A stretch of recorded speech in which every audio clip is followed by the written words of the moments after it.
Chapter 31. Pullman, Washington, early fall 2022. The cohort is sitting in a circle in a classroom in Wilson Short Hall. It's the third class in the research methodology course taught by their toughest grader, a red-headed French professor named Amélie Pedneau, whose expertise is in sexually violent offenders. Brian is in the seat next to Dr. Pedneau, on her right. He takes this seat each time because he knows it means he'll be called on to present his assignment first, as the professor makes her way around the circle. Brian appears to like going first. He appears to think it gives him an advantage over all the Beckys in the room. Becky is a term used in the manosphere chat groups Brian is familiar with. Brian knows all about incels, that is, involuntary celibates. Incels are members of a movement of frustrated men, all virgins, that sprang up on 4chan in 2014, just hours after Elliot Rodger committed mass murder and then suicide, the act that Brian studied back in Professor Ramsland's class at DeSales. The idea of the movement, started in Rodger's honor, is that one day the incels will succeed in their beta revolution and overthrow the Beckys, Stacys, and Chads who have managed to make the betas feel so small and rejected. The group is increasingly associated with violence. Brian looks around the class. These women could all be considered Beckys, defined by incels as feminists who dye their hair, post stupid opinions, and need to be the dominant ones in relationships. By contrast, Stacys are stereotypically nubile, used to male attention, prolific on social media, and date hunky, rich Chads. According to incel lore, Beckys need to be put in their place. After Brian gives his presentation, the Becky next to him starts hers. He leans in, closely, paying attention. As soon as she's done, he begins his offensive. He peppers her with questions that he appears to think show how smart he is and how dumb she is. Did she think about this theory? And what about that one? And had she read that book? She's getting annoyed, he can see that. Brian looks over at Ben as if seeking affirmation, but Ben looks away. Some of the women are visibly pissed. Brian doesn't seem bothered by their discomfort. Elliot Rodger would have been proud. Chapter 32. Pullman, Washington, fall 2022. It's been a long day. Brian is tired. He's sitting in the back row in the class of Dr. Hilary Mellinger, a recent graduate herself, who teaches a course on the role of cultural issues like immigration and homelessness in criminal justice. Brian isn't particularly interested in Dr. Mellinger's course. Incels might consider her another Becky. She's an advocate for immigrant women and girls who are fleeing men perpetrating gender-based violence by knocking them around. Incels are reportedly at the heart of rising gender-based violence.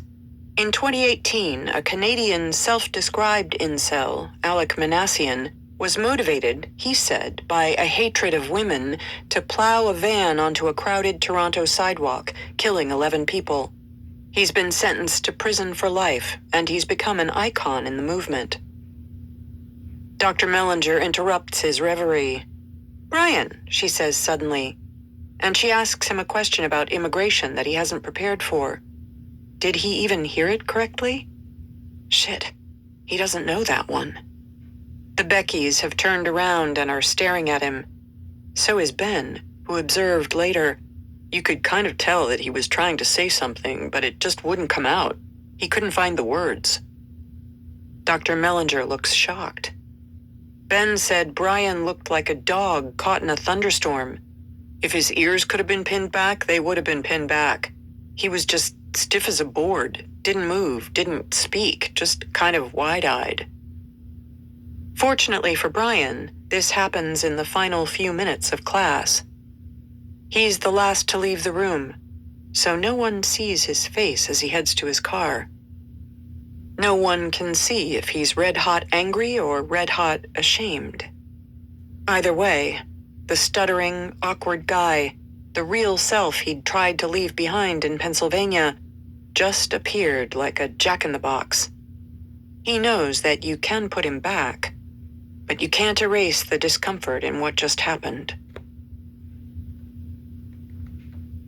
Chapter 33.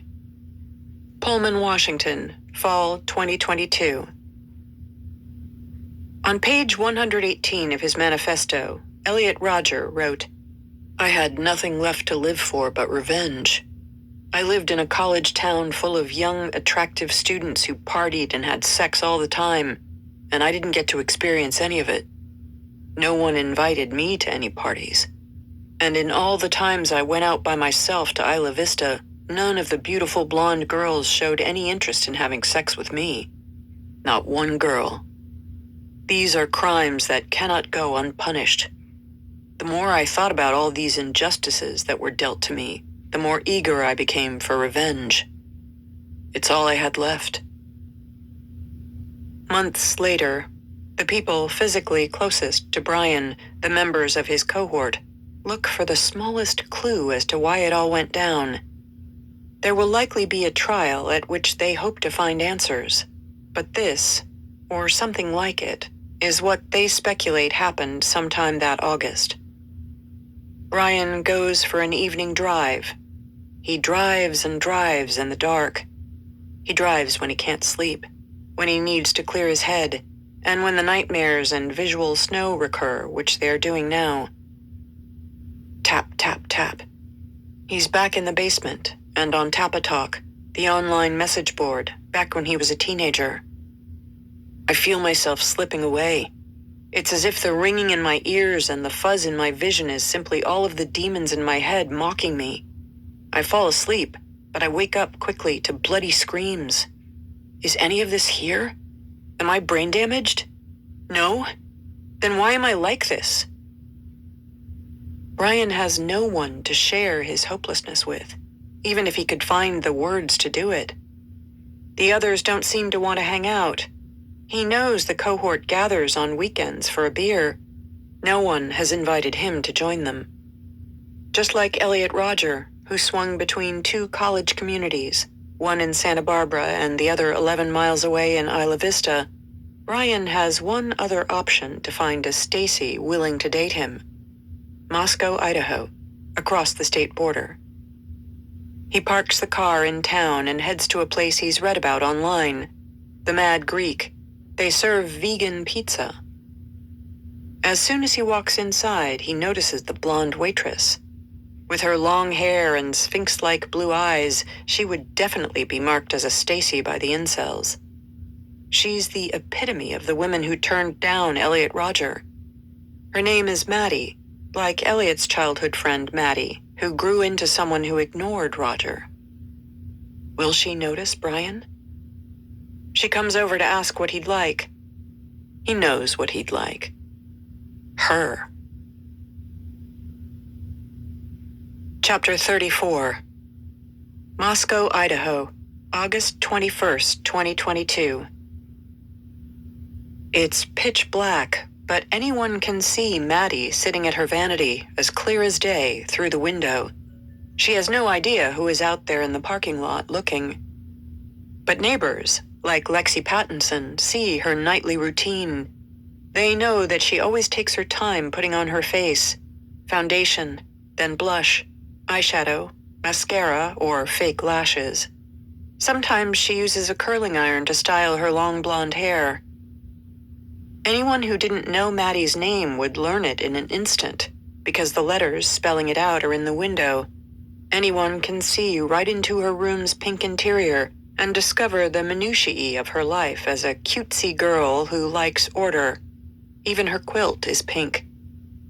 A passerby who stopped and stared would know she has a boyfriend, because on weekends he sits on the bed when Maddie and the other girls model clothes for Instagram and TikTok. She tags the boyfriend on social media. His name is Jake. Recently, the boyfriend brought Maddie cookies and a bouquet of flowers that stands in a vase on her dresser. Her mom, or at least a woman who looks exactly like Maddie, often pops in, And so does an older, graceful-looking woman, Maddie's grandmother, whom she calls Deedle. Anyone can see just from watching that Maddie is close to all these family members. She's even making a little quilt for someone, a baby. Kaylee, one of her friends, often pops in from next door. These two are obviously close. They pore over their phones, comparing social media posts, taking photos and videos of each other. They're so immersed in their phones and their coziness that they never think to look farther than the sanctuary of their yard. They don't see anyone out there, staring. Corporal Brett Payne of the Moscow police later alleges, based on AT&T cell phone records and the pings Brian's cell phone made off a Moscow cell tower, that was what Brian did. Payne alleges that he was there at least 12 times between August 21st and November 13th, almost always late at night, cloaked in darkness. The theory among Maddie's friends is that she rejected him, so he watched, waiting. Elliot Rodger wrote of reuniting with a childhood friend named Maddie in the months before the day of retribution. She was a popular, spoiled USC girl who partied with her hot, popular, blonde-haired clique of friends. My hatred for them all grew from each picture I saw of her profile. They were the kind of beautiful, popular people who lived pleasurable lives and would look down on me as inferior scum, never accepting me as one of them. They were my enemies. They represented everything that was wrong with this world. Corporal Payne alleges that on the night of August 21st, Brian was there at King Road between 10:34 p.m. and 11:35 p.m. At 11:37 p.m., at the junction of Farm Road and Pullman Highway, on his way back to Pullman, Brian is pulled over by Leta County Sheriff's Deputy Corporal Duke. His car doesn't have a front plate. It's registered in Pennsylvania, where front plates aren't required. He'll need to change that in Washington and Idaho, Duke tells him. Brian says okay. He's smooth with the officer, natural. The officer has no clue as to what Brian is really doing in Moscow.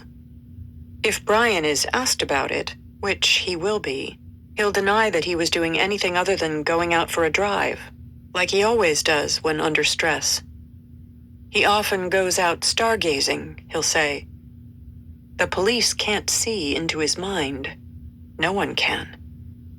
Even though the people out here in the Pacific Northwest do try.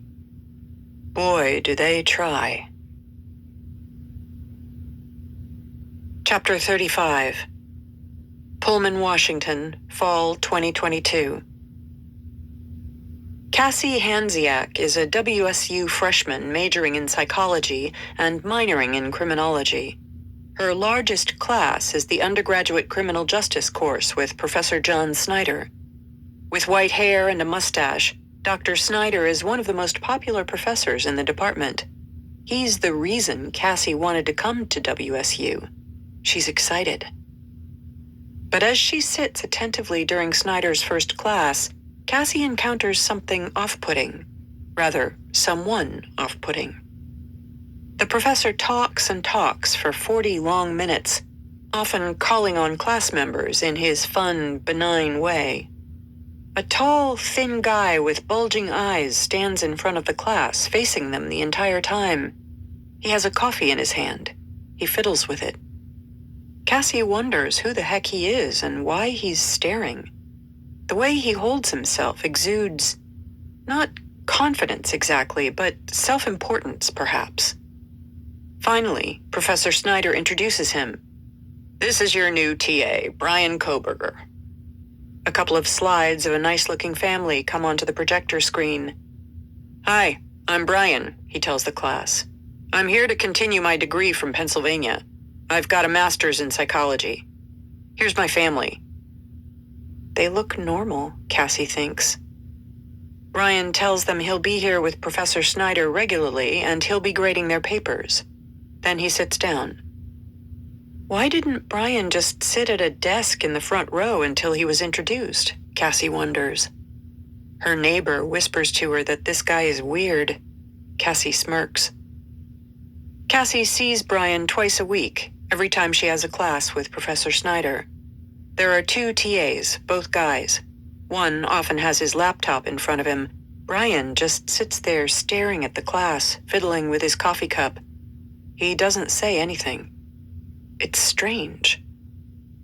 Where he's communicative, Cassie notices, is in his grading. She can tell he puts a lot of thought into marking her papers. He gives her A's and writes a lot of commentary. She assumes that's because she's good at writing essays. She doesn't think she's a standout student, though. Until, that is, she hears from some of her female classmates that he's not so generous with their grades. And when he thinks they've gotten something wrong, he writes pages and pages explaining why. He is tough, they say. They think it's because they're women. Walking to class one time, a couple of classmates tell Cassie they've emailed Professor Snyder about it. Wow, Cassie thinks. That's a step. Chapter 36. Pullman, Washington, October 2022. The weather hovers between fall and winter. It's bitterly cold, but the first snow has yet to arrive. After class at around 5 p.m., Ben Roberts is milling around in Wilson Short Hall when he bumps into Brian, who offers to give him a lift home. Ben hesitates. He lives only a few minutes away, but he does need a ride. And he's curious. Ben wants to understand what underlies Brian's antagonistic behavior toward the women in class. So he makes a decision. He accepts. Ben gets into Brian's white Hyundai Elantra. Brian keeps the car's interior clean and tidy, he notices. The conversation begins straightforwardly enough, at least in Ben's mind. They talk about some of the negative impacts of social media. Ben says he believes that social media encourages people to stay within bubbles of like-minded people. Dating app searches, for example, Ben points out, are designed algorithmically to keep men and women in certain groups. Brian gets personal. Are you seeing anyone? He asks. No, says Ben, and I'm fine with that. Ben doesn't add something he doesn't think Brian knows, and that is none of his business anyway. He's not straight. He wants to change the topic, but Brian wants to talk about women, what he thinks of them. He tells Ben that he believes in traditional gender roles, the implication being that their female colleagues are wasting their time in class and have no business pursuing master's degrees. Essentially, Brian believes that men should make money and women should be homemakers. Ben thinks the sentiment is tasteless as well as anachronistic, and odd for someone who's chosen to attend WSU, a progressive academic community where women outnumber men on the faculty. The department's head is a woman, Dr. Melanie Angela Neuilly, who is interested in feminist theories, no less, in researching comparative homicides, specifically violent homicides. She also has a wider interest in criminology theories, including feminist theorizations of crime. But Ben is even more horrified by what Brian says next.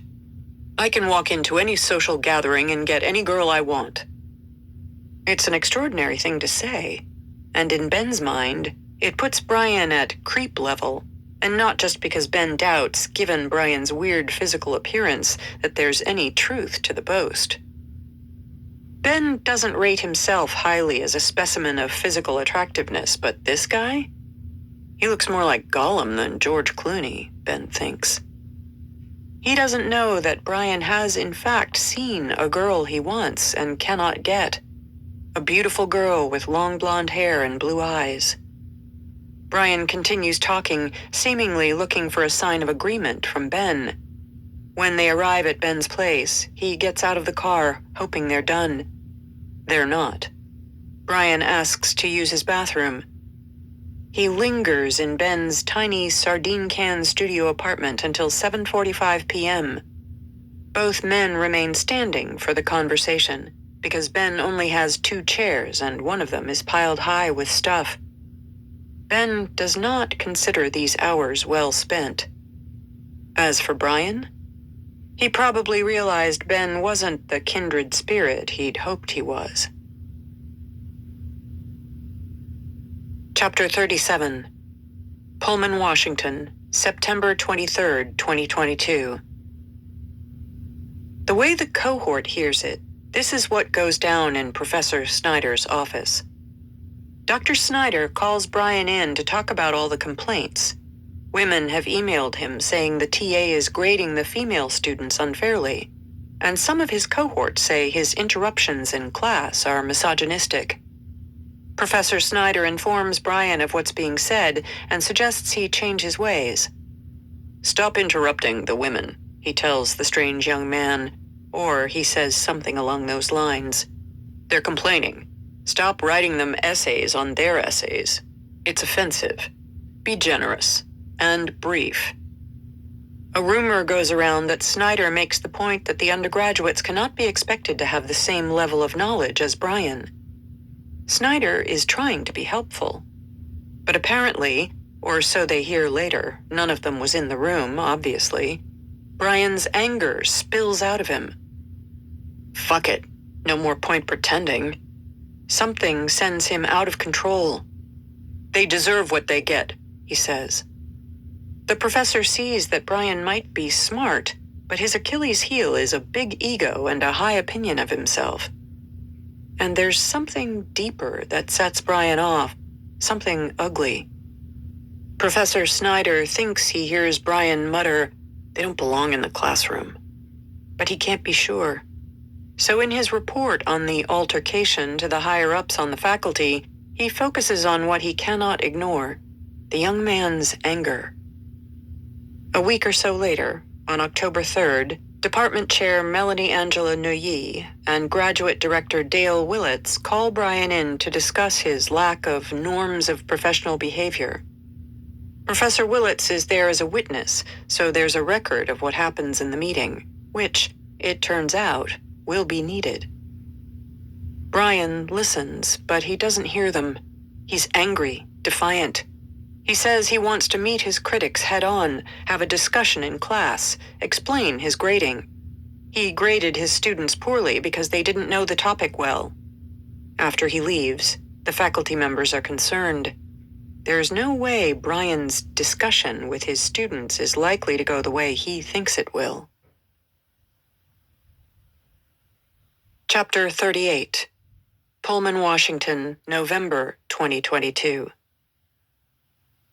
Ben Roberts is still in shock about the delusional self-regard Brian expressed in the conversation that revealed his offensive, anachronistic view of gender roles. But increasingly, Brian's appearance becomes even more startling. Ben assumes that Brian is as stressed as they all are with finals looming. The workload is almost intolerable, and none of the students appears to be in perfect health. In class, Brian looks positively ill, like he's physically deteriorating. "He looked like the Walking Dead," Ben said later. "I mean, we're talking his eyes were just completely dark most of the time. He just looked gone." This wasn't just sleep deprivation. It was more serious, ongoing. He heard the rumors that Brian got reprimanded by Professor Snyder, but Brian doesn't offer any information. Ben goes to WSU's Student Care Network and fills out a form indicating his concern. He wants to send it to the administration. The school's website states that these reports can be made anonymously. But before pressing submit, Ben looks for the anonymous reporting function. He can't see that his anonymity will be protected for sure. Ben wants to help his exhausted classmate, but he doesn't want Brian searching out and finding the person who submitted the form. He doesn't want this coming back to him. There's something about this guy that is just too weird. So Ben deletes what he's typed, never imagining that the act of pushing the backspace button on his keyboard will come to haunt him. Chapter 39. Pullman, Washington, October 14th, 2022. Brian is driving his white 2015 Hyundai Elantra when he hears the siren. Damn, again. He pulls over and sits there as WSU police officer Isabel Luengas gets out of her cruiser and approaches him. Brian rolls down his window, looking as calm as possible even though his heart is racing. Hello, officer. Officer Luengas politely greets Brian. Wearing a body camera, she starts by telling him that the stop is being audio and video recorded. Then she says, I think you know why I stopped you. You ran the red light. What actually happened was, I was stuck in the middle of the intersection, Brian answers. So I was forced to turn left. Yeah, I was behind you the whole time, Luengas says a little skeptically. She explains that she watched Brian enter the intersection illegally. She asks for his license, registration, insurance. Brian hands them over. He's cooperative. He apologizes profusely. Luengas seems receptive, so Brian plows on, getting in deep. All that practice being verbal in class is paying off. He tells the cop that he's from a rural part of Pennsylvania, as his vehicle registration shows, and when it comes to pulling into an intersection like he just did, it never even occurred to me that was actually something wrong. Back home, you could drive like that with impunity. His performance works. He gets away with it, just like he did back in August. The officer lets him go with a warning. For Brian, it's likely an empowering moment. Back at DeSales, in Professor Ramsland's class, he learned that a month before the day of retribution, Elliot Rodger was paid a visit by police officers. They left with no clue that he was planning a mass murder. It's possible that Brian, too, can get away with anything he wants. Chapter 40. Pullman, Washington, Fall 2022. She asks Brian, her neighbor, to install a home surveillance system. She's noticed that her home in the Steptoe Village apartments has been broken into, and various items were moved around, but nothing was stolen. Brian is always floating around the place. It's where a lot of the graduate students live, and they've gotten friendly. And she knows he's into tech because he's always talking about how good he is with computers. She can see him on his computer at his window late into the night. So instead of going to the police, she goes to Brian, who agrees to help place cameras around her home. He could not be more helpful, and the new cameras work really well. She's grateful, until she looks at the cameras and at what she can see from her phone. There's been a rumor that Brian followed a woman student to her car. This technology is smart, but so simple. Anyone with the password can log on and see inside her apartment. Anyone. But there's only one person other than her who knows the password. Brian. Her mind races. He's seemed off lately, strange. He asked her to go out for coffee and seemed mad when she said no. Really mad. She changes her password. She has no idea that just 2 months after this, her brief encounters with Brian will become a newspaper story that goes viral. She has no idea that she will need to shield her identity, hide from the media and the public. No idea that her experience will make her a potential witness in a murder trial. That Chief Jenkins will say that investigators believe there was likely a connection between Brian's work on her security and what happened at 1122 King Road. She has no idea of who the weird guy with the bulging eyes really is, or of what is about to happen. Chapter 41. Pullman, Washington, November 2nd, 2022. Less than a month after their previous meeting with Brian, so the cohort hears, Graduate Director Dale Willits and Department Chair Melanie Angela Noyes are once again confronting Brian about his behavior. There are no friendly suggestions this time. Doctors Willits and Noyes tell Brian what he already knows. Short of a miracle, he'll be fired. The cohort hears that the discussion about grading had not gone well. Women had later complained to Dr. Snyder and said that Brian had stared at them, that he'd positioned himself by the door and they'd had to get uncomfortably close to him to exit the room. One suggested he followed her to her car. As if. Brian is so pissed. They'd be lucky to get close to him. He has stopped showing up to teach. So 2 weeks ago, John Snyder had formally notified Brian he had failed to meet expectations as a TA. The students assume that Professor Noyi wants to give students the benefit of the doubt, and that is why she and Professor Willits are giving Brian a chance. Today, Doctors Noyi and Willits suggest an improvement plan for Brian, a way for him to show them he can lose the misogyny and genuinely behave professionally at an institution that expects that of both students and teachers. This improvement plan, they agree, will be emailed to Brian, and they will meet again in a month to see how it's going. Brian listens. Brian's career as a graduate student is over. In this room, now, they're just going through the motions. His bubble is bursting. His dream of a new life, a new persona, is being cut short.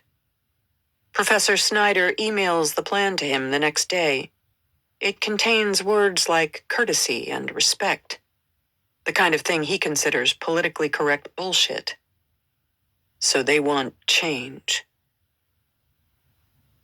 On page 118 of his manifesto, Elliot Rodger wrote that he planned to carry out his Day of Retribution scheme in November. At first, he'd planned to do it on Halloween because he said it was the ultimate party night. There would literally be thousands of people crowded together who I could kill with ease, and the goal was kill everyone in Isla Vista, to utterly destroy that wretched town. But then, I saw there were too many cops walking around. The Day of Retribution would have to be on a normal party weekend. So I set it for some time during November 2013. In the early hours of November 13th, 2022, police allege, Brian leaves his home in Pullman. At 2:47 a.m., his phone shows he's moving southeast of his Pullman home. 1 minute later, his phone stops reporting to the network, or any network, and doesn't come online again until 4:47 a.m. Between those times, Corporal Brett Payne alleges, a masked intruder, fitting Koberger's description, enters 1122 King Road. As they are sleeping, or relaxing in what they assume is the safety of their own home, Maddie Mogan, Kaylee Gonsalves, Xana Kernodle, and Ethan Chapin are fatally stabbed.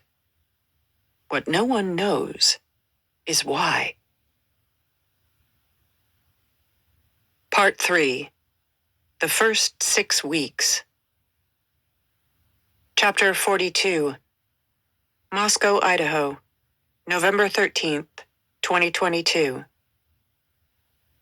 As soon as she wakes up and sees the half-light shining through the slit of a window in Bethany's bedroom, Dylan remembers him. The firefighter. His bulging blue eyes that caught hers, his thick, dark eyebrows, and the mask. Her dreamlike memory of the night before begins coming back to her in hazy snippets. She remembers falling into a half-sleep, half-stupor. At around 2 a.m., she'd heard everyone come home. Kaylee and Maddie had chatted on the couch in the living room. Late last night, she heard the girls say the name of Kaylee's ex. Jack, Jack, Jack. Dylan now thinks Maddie and Kaylee stayed up for a while. She heard them stomp up the stairs to the top floor. And then, she thought she'd heard that cry. Was it Kaylee? There's someone here! Given her soporific haze, Dylan can't be sure of the timing, but she thought it sounded like Kaylee had said those words just moments after going up the stairs. Then Dylan had opened her door and peered out. Nothing. She thought she could hear Xana moving around, doubtless getting a food delivery like she always did after a big night out. It wasn't unusual for people to pop in and out of King Road, even at 4 a.m.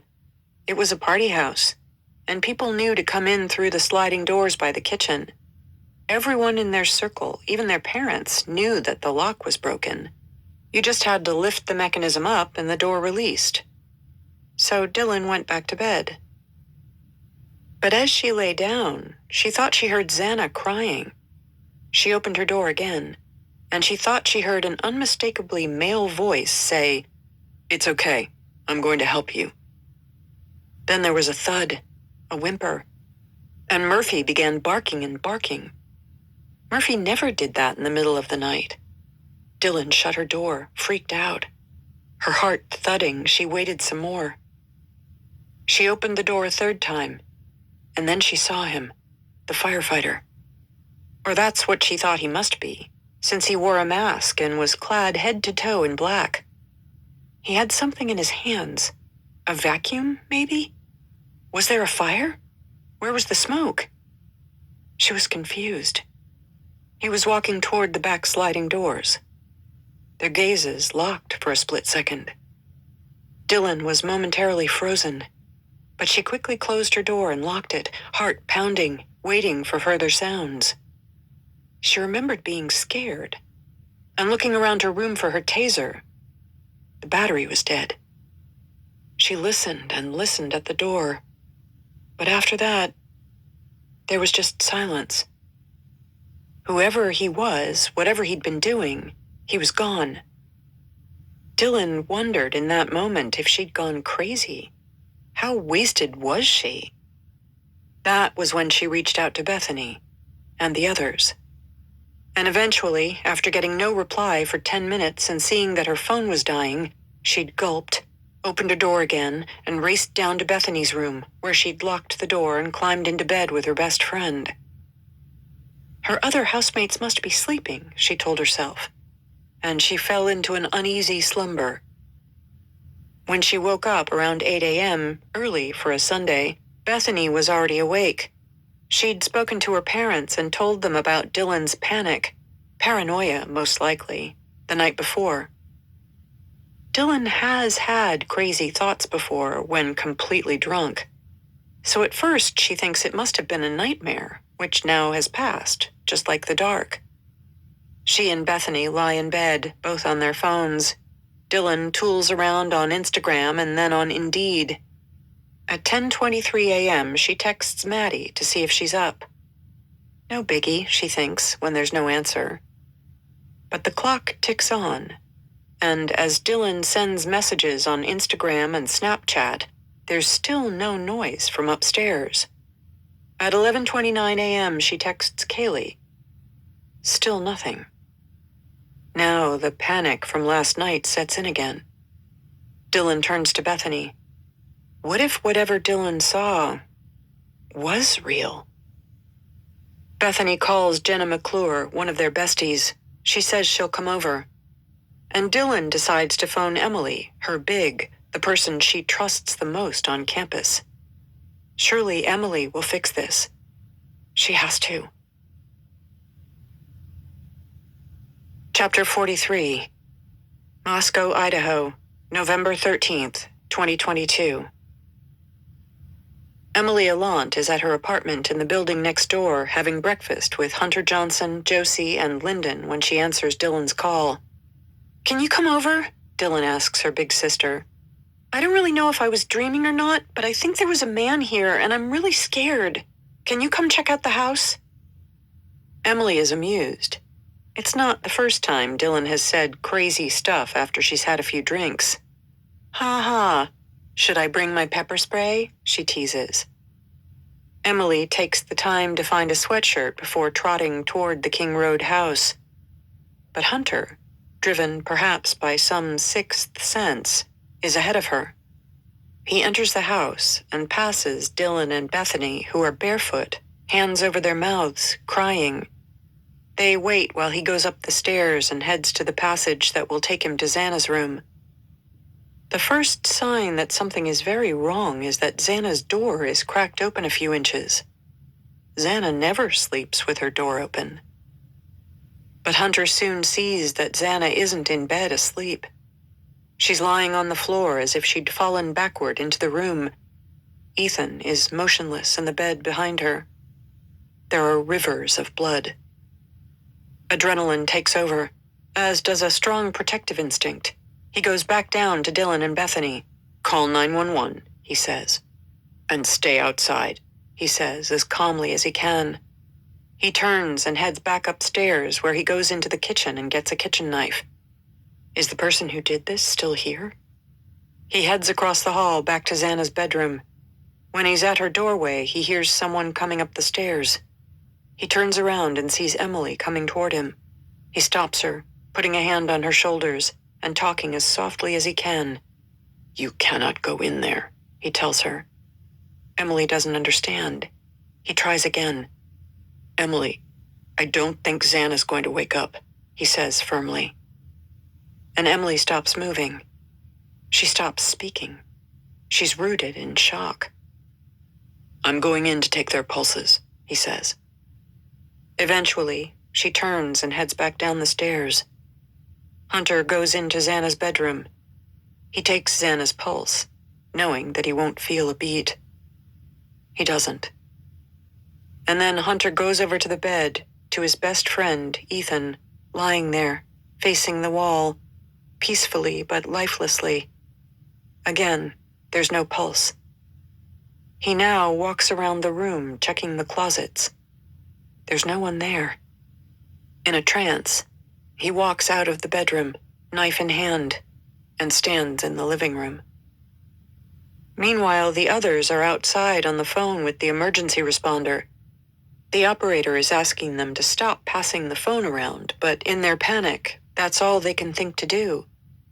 Bethany and Dylan are too upset to be intelligible, so Josie tries to give the address as clearly as she can, explaining that one of the roommates is unconscious. "One of the roommates is passed out, and she was drunk last night, and she's not waking up. Oh, and they saw a man in their house last night." Dylan takes the phone back and tries to start in about what she saw at 4 a.m., but the operator cuts her off. She wants to know what is happening right now. Is someone passed out right now? There's a pause as they call for Hunter inside the house, who hollers back to them. "She's not waking up," Dylan tells the operator. Hunter comes out and takes the phone from Dylan. "Is she breathing?" the operator asks. "No," Hunter says, with all the calm he can muster. Then he hands the phone back to Dylan and goes to wait inside. The operator tells Dylan that she's summoned help and to stay on the line. She asks Dylan if she can find a defibrillator. Dylan asks the others. None of them knows where a defibrillator is. None of them, other than Hunter, knows anything. But wordlessly, they are each screaming the same questions. Why is Xana not waking up? Where's Ethan? Why is Hunter Johnson telling them to stay outside? And what about Kaylee and Maddie? Huddled on the sidewalk, dressed in their nightwear, the friends have no idea whether Kaylee and Maddie are inside the house. They do know from their location-sharing apps that the girls' phones are there. But they also know that neither is answering. Chapter 44. Moscow, Idaho, November 13th, 2022. They're still on the phone with the 911 operator when the first patrol car arrives. The man who gets out, Patrol Officer Mitch Nunes, is 22, the same age as Hunter Johnson. Nunes joined the Moscow PD only a year ago. The kids look at him, slightly stunned to see someone their age in an officer's uniform. Nunes is expecting a routine situation. He asks Hunter Johnson, who is standing just inside, still holding the kitchen knife, to come with him to show him the unconscious person. He's ready to administer CPR. But right from the get-go, something tells him this isn't the usual case of a student who has over-imbibed. Hunter Johnson doesn't let go of the knife. He takes Nunes up to Xana's room. He shows him Xana and Ethan. Nunes takes their pulses. They are dead, clearly the victims of a brutal stabbing. Nunes can see that in addition to other wounds, Xana's fingers are almost severed. It looks like she put up a fight against someone advancing into the room. Ethan looks as if he died while sleeping. He's on his side in the bed, facing the wall, stabbed in the buttocks and the neck. Nunes takes out his gun. He might be the department baby, but he knows how to follow protocols from his time in the army and his police training. He knows that while he waits for backup, he needs to look around for a perpetrator. His first priority is to clear the residence of any threat. His second is to get medical aid to anyone who needs it. Nunes casts his eyes around. There's no sign of a perpetrator. And it's clear that Xana and Ethan are beyond requiring medical assistance. He calls for backup. He takes Hunter down to the living room. Then he makes his way up to the top of the house, his body cam recording every second of his movements, and the horrific visual of what he sees.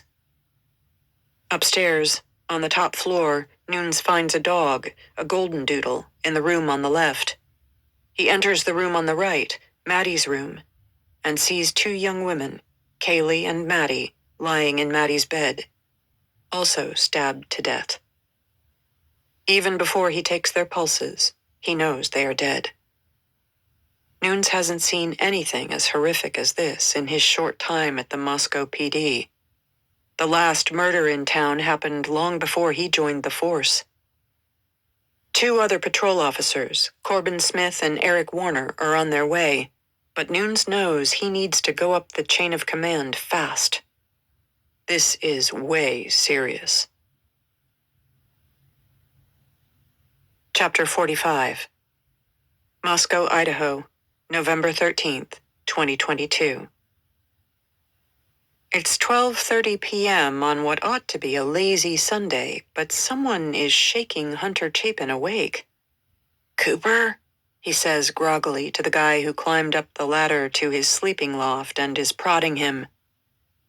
Cooper Atkinson, an older Sig Chi brother who recruited him and Ethan, is standing there, visibly agitated. "Hunter, wake up. There are cops on King Road." "Huh?" Hunter doesn't see what the big deal is. The King Road house is a notorious party house because of the deck in the back. The cops are always being called by a neighbor angered by the noise. Hunter sees that the university has sent out a campus-wide alert about an unconscious person. But he still isn't worried. Maybe Xana or one of the other roommates over-imbibed on game day. It wouldn't be the first time someone passed out from drinking. But Cooper drags Hunter out of bed, and the two make the short walk across the lower field to the house. As they get near, Hunter can see their usual gang sitting on the sidewalk. Emily, Hunter Johnson, Josie, Lyndon, Dylan, Bethany.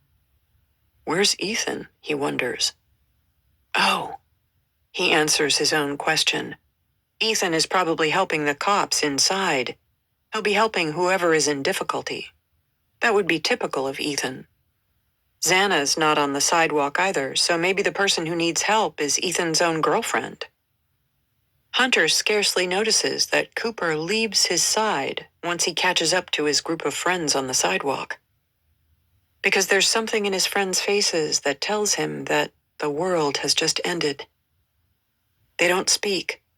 They just hug him. Hunter is afraid to say anything, but then Hunter Johnson gently motions for him to follow him to a nearby dumpster. When they are alone, Hunter Chapin plucks up the courage to ask, "What's going on? Like, where's Ethan? Is he helping whoever's inside?" Hunter Johnson speaks softly. "Ethan's not here anymore." Hunter Chapin doesn't comprehend the words. "What do you mean Ethan's not here anymore? Like, where did he go?" "Your brother's dead." Dead? Hunter Chapin can't feel anything. How can this be happening? How on earth can Ethan, whom he last saw in the early hours of this morning, be dead? Hunter Johnson continues. I don't know. We think Xana, Ethan, Kaylee, and Maddie were all murdered last night." Murdered? Ethan? Xana? Kaylee and Maddie? Hunter Chapin is so dizzy he has to sit down. Ordinarily, he'd tell the other Hunter he's out of his mind, to stop with such a cruel joke. But ordinarily there isn't yellow police tape around the house, and a swarm of cops moving in and out, and not speaking to the little circle of sobbing kids. For maybe 15 minutes, Hunter Chapin is mute. They all are. No one knows what to say. He can't process this. He can't deal. He has spent almost every minute of his entire life with his triplet brother. Ethan has been his leader, his role model. His brother has entered every room, every game, every contest, one step ahead of him, but also with his hand stretched out toward him. Ethan is Hunter's entire world. Now he's gone? Murdered? He has no idea what to do, what to say to his sister, his mom, his dad. He doesn't want to speak to the cops, and it seems they don't want to speak to the kids. The police avert their gaze as they go in and out of the house. Eventually, Hunter speaks. For the first time in his life, he has to dig deep and find Ethan's spirit within him. Chapter 46. Moscow, Idaho, November 13th, 2022. I need a phone, Hunter Chapin says. Mine isn't working. Hunter Johnson hands him his. He calls his sister. No answer. It will emerge that Maisie is showering, and when she comes out and sees a missed call from Hunter Johnson, she doesn't assume that it's anything urgent. Why should she? But then he calls again. Weird. She answers, "What do you want, Hunter?" But it isn't the Hunter she was expecting. It's her brother. And he sounds strange. Maisie, you need to come to Xana's. Maisie thinks this is also weird. Why? You just need to come. Maisie is kind of pissed. I don't have a car. Find one. Maisie wakes up Reagan, one of her roommates, and asks her to drive her to Xana's. But they can get only as far as the bottom of the hilly slope on which 1122 King Road sits. The whole block is cordoned off. Police are everywhere. Maisie gets out and walks toward her brother Hunter and the usual friend group. They are all crying. Her brother appears to be on the phone. Maisie thinks her stomach might fall out of her. What the hell happened? Someone? Anyone? Silence. Maisie is filled with rage, with good reason. Why are they all just shaking their heads and not speaking? Someone tell me! Jesus Christ! She yells. Her brother hangs up the phone and approaches her. Ethan and Xana didn't wake up. Maisie snorts. What do you mean they didn't wake up? Did someone drug them? Poison them? It doesn't make sense. Maisie still doesn't think it sounds that bad. But her friends' reactions nag at her. Bethany is crying so loudly that it feels like her life depends on it. Dylan is positively screaming and shouting something like, I can't believe someone would do this. Maisie has never much liked Dylan. She's histrionic in Maisie's view, and Maisie is irritated by it. Shut the fuck up, Maisie says to Dylan. It's really annoying. Why do they all want to hug her? Maisie sits down with them. She sees Ava Wood, a blonde AFI who lives in an apartment building next to the house, putting a blanket over Emily's shoulders and comforting her. Jack Ducour, who Maisie knows is Kaylee's ex-boyfriend, is also with them. He seems confused, dazed. When he says he's Kaylee's ex, the cops seem to want to talk to him. They stick him in the cop car, but only for a few minutes. Maisie hasn't thought about Kaylee and Maddie, Xana's roommates. She doesn't know them, really. She's focused on Ethan and Xana. What's happened to them? The group just sits there, watching the cops, waiting, hoping for an answer that is better than the one they fear. Suddenly, it's 1:04 p.m. All their phones ping. It's another campus-wide alert. Much worse than the first. Moscow PD investigating a homicide on King Road near campus. Suspect is not known at this time. Stay away from the area and shelter in place. Oh my God. The group collectively bursts into fresh tears. Maisie is struggling to grasp the reality of the words on the screen, but Emily loses it. The young cop has come out of the house and she lets him have it. "How dare you send out a vandal alert before we know where our friends are?" she screams at him. The officer replies with a stony calm that he does not feel as he delivers the grim, official, life-changing news. "All 4 of your friends are inside the house. And they're all dead." Chapter 47. Mount Vernon, Washington, November 13th, 2022. Stacy Chapin is filling her cart in the produce aisle at Hagen when she sees her friend Barb. It's a lazy Sunday. Her husband, Jim, is on his way back to the tiny condo in nearby LaConner they bought after they sold their big house in Mount Vernon.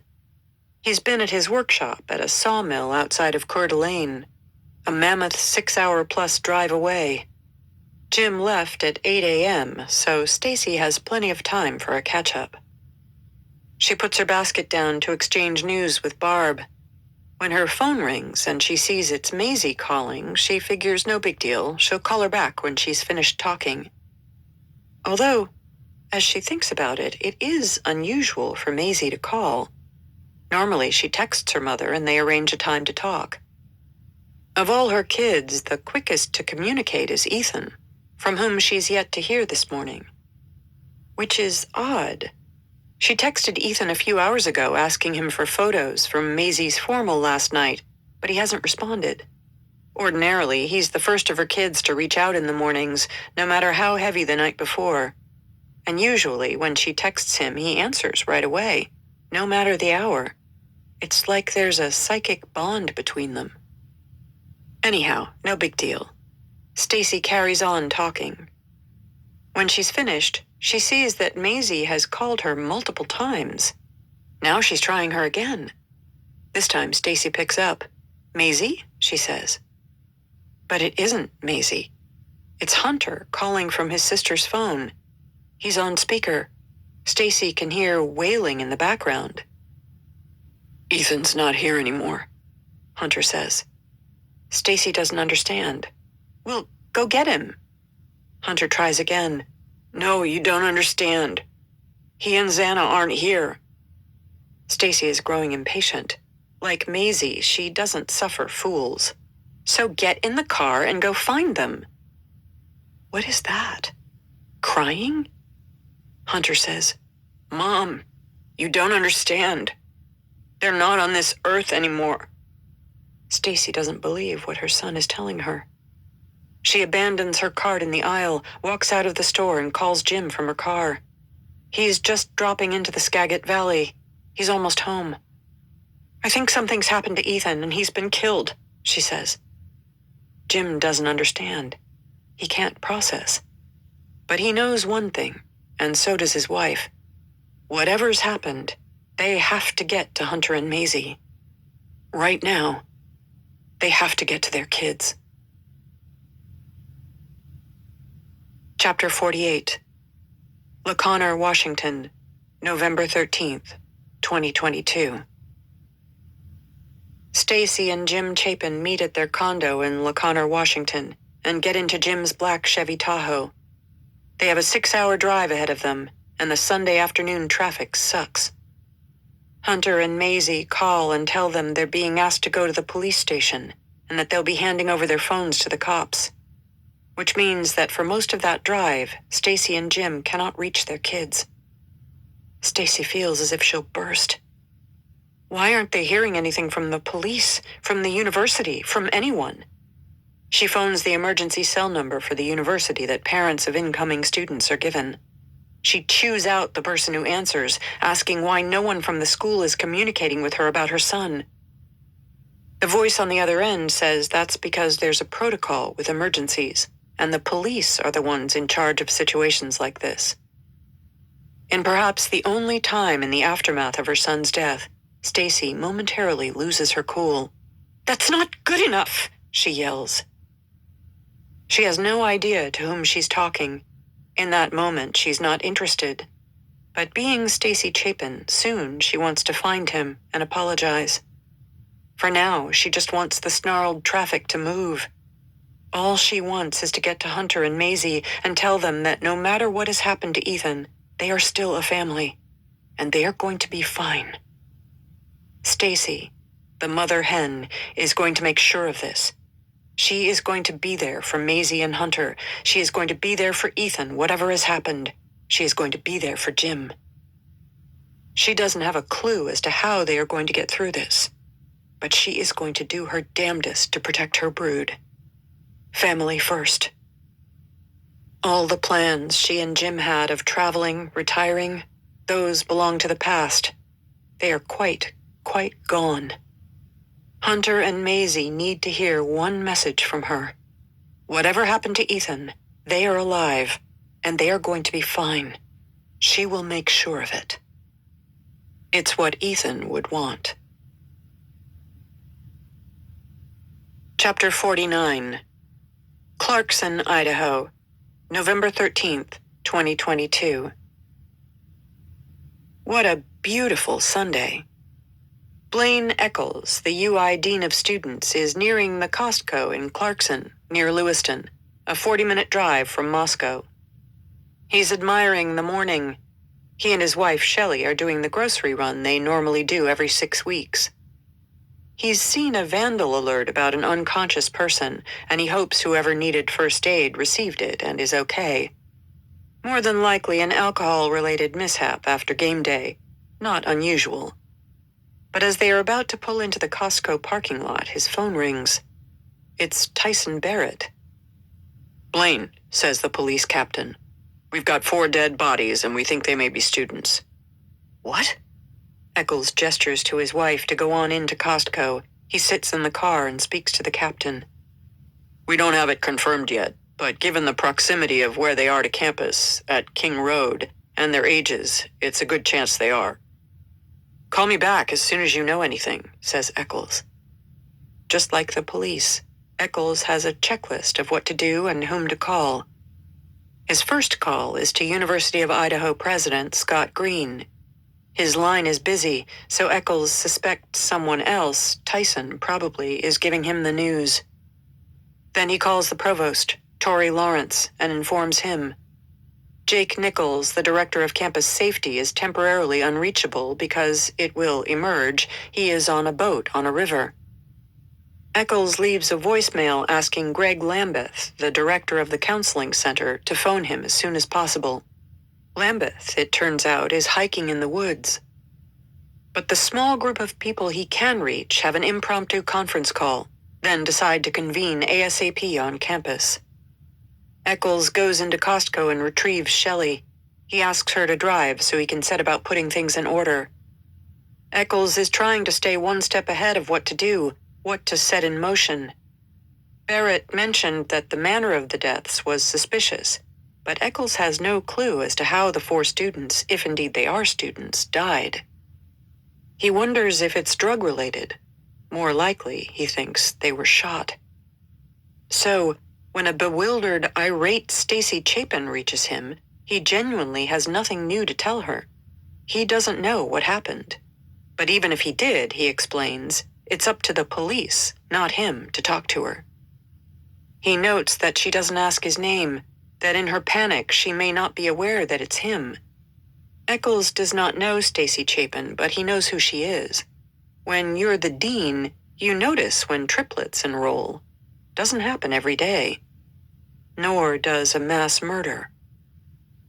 Eccles started at UI in 2015, so he wasn't here for the previous horrific campus tragedy in 2011, when Katie Benoit was murdered by her professor, who then holed up in the Best Western and, when the cops tried to bash down the door, turned the gun on himself. Now, as the administrators huddle in a conference room, they have a whole host of questions to think about, like security and how to beef that up, whether to cancel classes and, if so, for how long. For Eccles, the priority is student care. He needs to find out where the kids lived, whether they were members of a Greek house, so he can reach out. Tyson Barrett continues phoning him intermittently, and Eccles tells the captain that he will cooperate as best he can with any investigation. But what no one in that room of university leaders considers is something that will become a problem for Chief Fry and his officers. By deciding to cancel classes, they are effectively sending home thousands of possible witnesses, key people the police need to speak to. Fry later shakes his head in exasperation at this, wishing the school had asked him first. But part of being a cop is knowing that you can control only so much. The university is not answerable to him, and they need to make their decisions for their reasons, not his. Fortunately, there is another law enforcement agency that has branches all over the country and can get to out-of-towners easily. Fry knows he'll be calling it soon. The Federal Bureau of Investigation. Chapter 50. Pullman, Washington, November 13th, 2022. It's lunchtime, and Evan Ellis, the news director of Pullman Radio, has just finished up in the studio. He's prepping for his Monday morning show when local photographer Jeff Crimmins calls him. "You listening to the scanner?" Crimmins is at his in-laws' house, and they keep their scanners set to the police frequency. "Stopped when I left the studio," Ellis replies. "Why?" "You're not going to believe this. We got 4 bodies over in Moscow. 1122 King. I'm listening to it right now. The cops just walked in. The volunteers, fire, and EMT are saying there's blood everywhere." "Meet you there," says Ellis. With decades of experience between them, there's no need to have a conversation about the seriousness of the situation. Ellis and Crimmins get to the King Road residence within 15 minutes. A patrol car is barricading the entrance to the block, and tape is around the perimeter.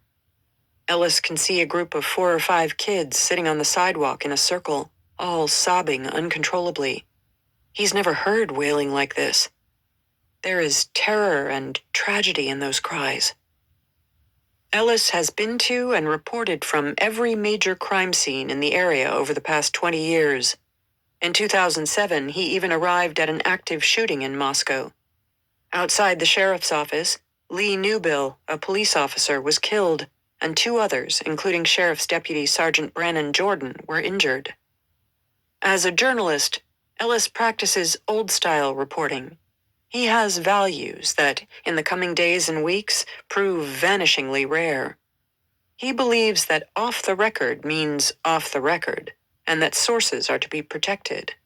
He also believes that some people have a right to privacy, to not have cameras shoved in their faces, and these kids, in this moment, should not be interviewed. He deliberately turns his phone away from them, and even tries to block the noise of the bawling as he begins live streaming from the scene on Facebook. "All right, I'm going to go fast here. We've got a sketchy signal where I'm at. Homicide investigation in Moscow." He tells his listeners where he is. "Moscow police on scene. University of Idaho has issued a vandal alert saying that the Moscow PD has a homicide investigation here at one of these apartments. Suspect is not known at this time. University of Idaho alert states that people need to stay away from this area and shelter in place. That is the alert from the University of Idaho, is to shelter in place. That's what the vandal alert said. With this homicide investigation here near campus. Suspect not known at this time. This is Evan Ellis." He stops streaming when he sees a cop come out of 1122 King Road. He recognizes the officer, Captain Tyson Barrett. Unlike the kids, Barrett is not off limits, so Ellis approaches. Barrett lets him, because he knows that Ellis knows the Moscow cops. They trust him. He's never betrayed their confidence, and when they've told him stuff that is for background only, it's stayed that way. So Barrett is happy to answer Ellis honestly when the journalist asks, "Is there a shooter at large?" Barrett shakes his head. "No threat to the public," the captain says. "We're going to put that out there." But Ellis is skeptical. Sure, he doesn't see anyone walking around looking like they want to attack anyone, but still. Really, Tyson? Are you sure? Barrett says he is. Ellis points at the house. So is everybody in there? His question is implicit. Is the murderer in there? Dead, too? But at that, Barrett shuts down. I'm not going to say anything else. After years of dealing with these guys, Ellis knows better than to push. But questions race through his mind. Are we talking murder? Are we talking guns? What are we talking about? Holy hell, he thinks as he walks away. He calls Chief Fry. Chief, Tyson's going with no threat to the public. Are you sure? The university is saying shelter in place. Fry is quick to answer. We are going with no threat. That's what we've got right now. There is a pause. Hey, Evan, Fry says, speaking to his friend as much as to a journalist. Tamp this down. Fry doesn't want chaos on the campus. That isn't helpful to anyone. The police are going to need calm and order so they can get to witnesses and proceed with their investigation. Fry knows that people are just as safe now as they were 24 hours before the murders. Common sense, not just his years of training and experience, tells him that when someone comes for you in your bed with a knife in the middle of the night, it's personal. Whoever did this is not likely to strike again randomly. What Fry can't explain right now is why 4 victims were knifed and why 2 other roommates were not. But he knows that there will be an answer, and they will find it. They always do. He hasn't had an unsolved case once in his years of being a cop. Ellis knows that Fry and Barrett are as good at their jobs as any cops you'll find anywhere. Better, probably, because there's a pride and sense of ownership that comes with policing a small town, something that likely doesn't happen in the big cities. But Ellis also knows that the police are going to have another problem while they're hunting for whoever stabbed 4 students to death in their bedrooms. And he's worried that these cops, as good as they are, aren't prepared for this aspect. Namely, publicity.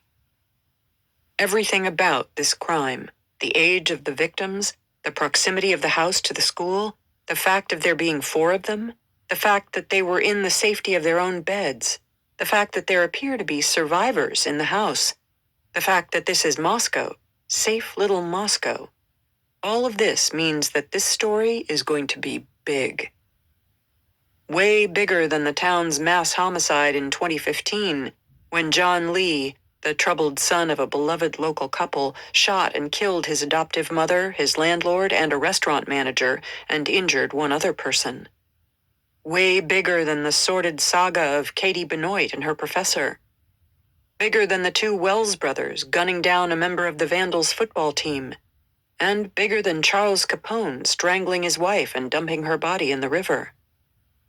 The Moscow cops are going to face questions from journalists who don't know them. Journalists who will ask, not unreasonably, how the police can be certain the public is safe if they don't have a suspect in custody. That's why he's pushing here. But in all his years of reporting, he's never gotten in the way of an investigation. And he's not going to start now. So he taps the live stream button again on his phone. All right, Evan Ellis with you, back again at the scene of a homicide investigation in Moscow. We're near campus. You can see the unit here where the investigation is taking place, 1122 King Road. And we've got the police tape here around the scene. He tells his audience that Captain Tyson Barrett of the Moscow Police Department specifically said that there was no threat to the public right now. Although the University of Idaho had sent out a campus-wide alert telling people to stay away from the area and shelter in place.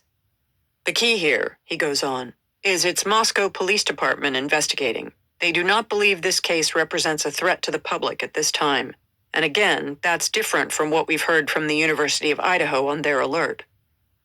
It's possible, he says, that the university is being overly cautious.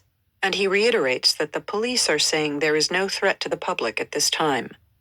What exactly that means, you can speculate, he says. We're not going to necessarily do that. Homicide investigation here again in Moscow, King Road. Here is New Greek Row, right back here. University of Idaho campus, here. Ellis's hand is shaking. So is his voice. In this moment, he and Jeff Crimmins are the only members of the media there. But he knows that within hours that will change, and he worries that the police narrative he has repeated several times, that there is no threat to the public, will change as well. Chapter 51. Moscow, Idaho, November 13th, 2022. Jeff Kernodle is headed on the long journey back to his home in Arizona after family weekend. He's feeling justifiably elated. It hasn't been a straightforward path, parenting his two daughters, Jasmine and Xana. Their mom, Kara, has been in and out of jail for years.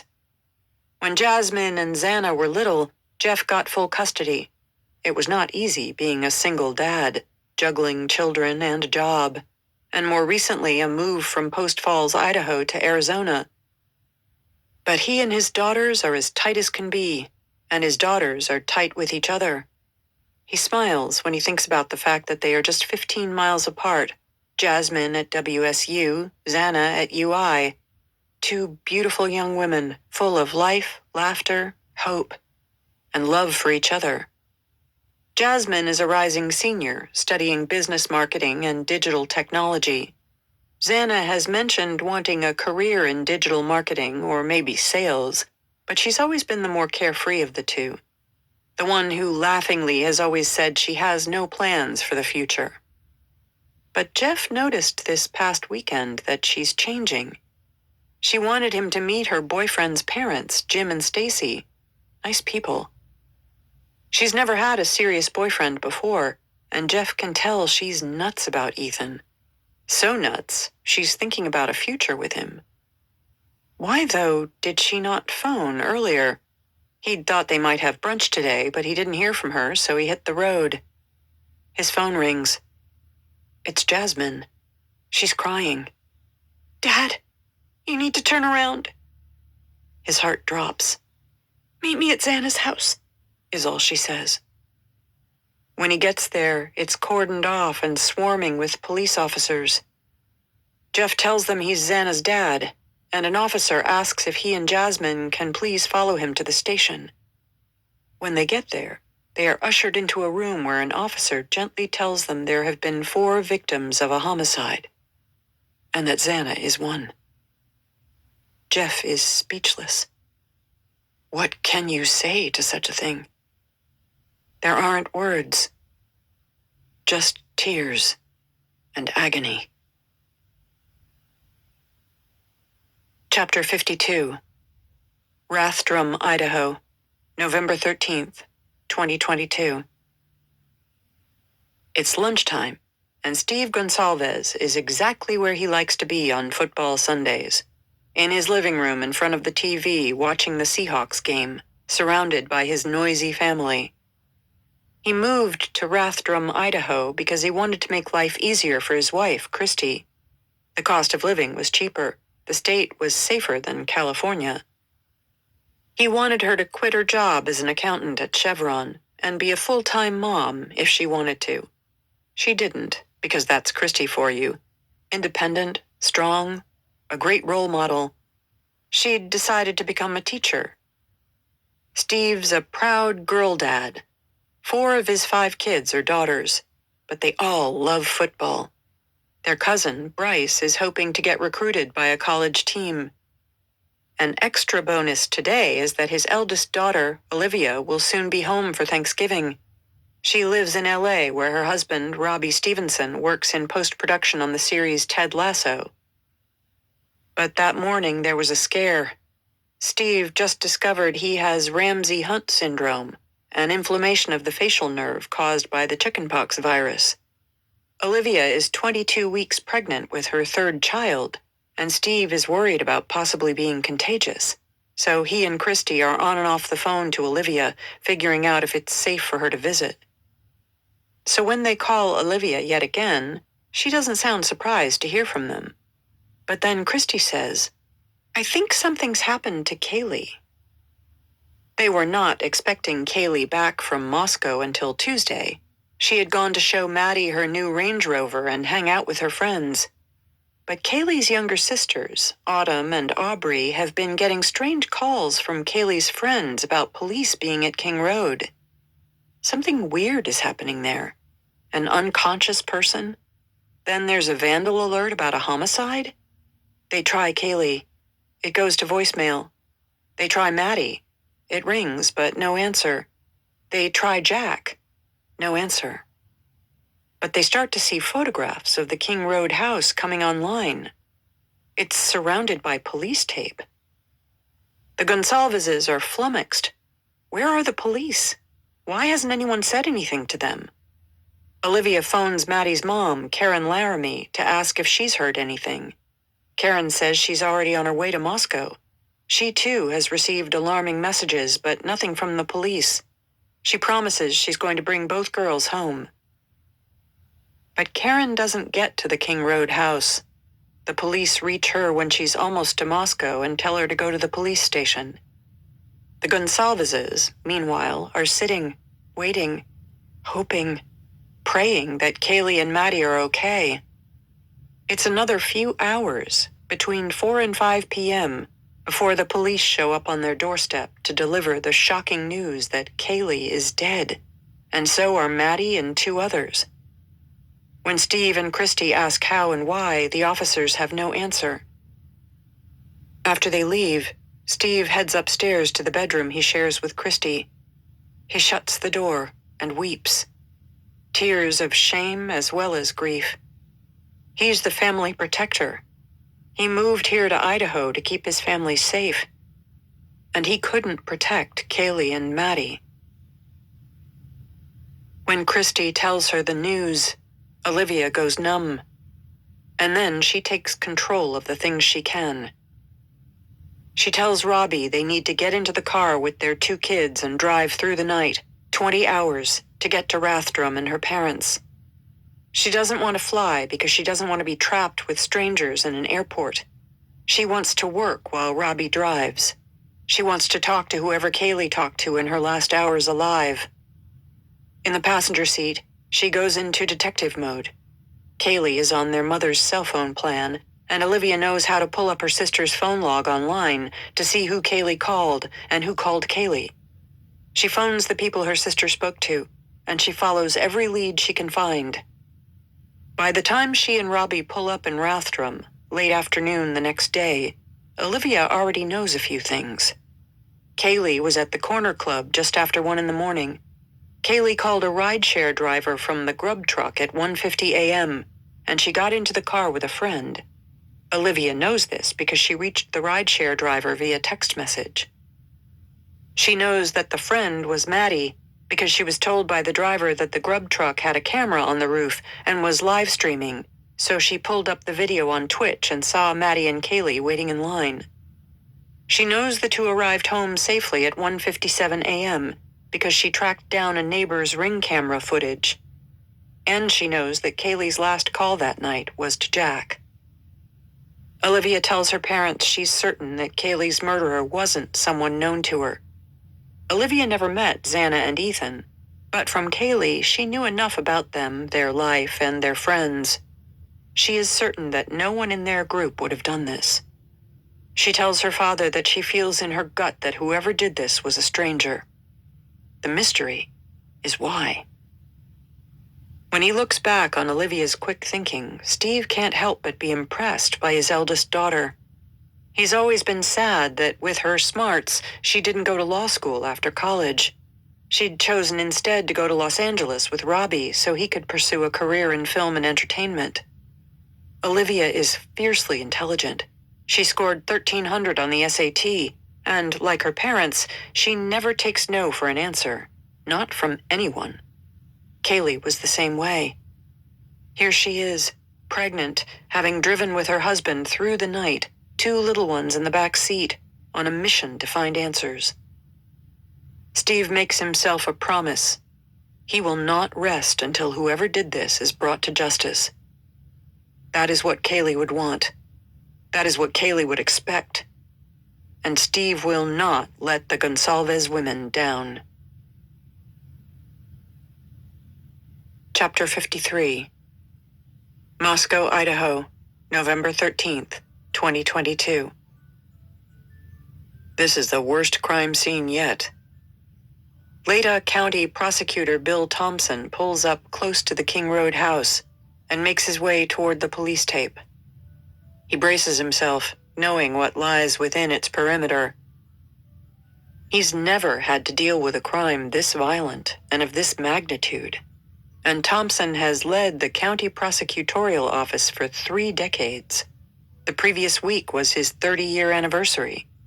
Some anniversary gift. 4 students stabbed to death in their beds. He ducks under the police tape and tells the officer outside he's going to do a tour of the interior of the house. The officers are deferential, making way for him, trying to be helpful. They revere Thompson. He might look like Santa Claus with his long white beard and spectacles, but appearances can be deceptive. To the cops, Thompson is the epitome of the adage, iron fist, velvet glove. At this point, he's a legend. If, in 30 years of being Leda County's lead prosecutor, an elected position, Thompson has lost a case, no one can remember it. He has no intention of letting this one blot his record. Whoever did this will pay for it. Thompson makes his way up to the main level where he sees Xana and Ethan, and then to the upper level where he sees Maddie and Kaylee. He also sees the knife sheath beside the bed that Corporal Payne and the others had noticed earlier. That's going to be a critical piece of evidence if there is DNA on it. Whoever did this made a mistake. Thanks to the popularity of public genealogical websites like Ancestry and 23andMe, forensics can now take the smallest piece of DNA and construct an entire family tree around it in a method called investigative genetic genealogy, IgG for short. It's a game-changing scientific development for investigators. Leaving the knife sheath might be the murderer's only mistake. Time will tell. There's no sign right now of a murder weapon, of prints, but they are just starting. Thompson is confident they will find the perpetrator. They will find a motive. What he doesn't know is how long it will take. But Thompson is patient.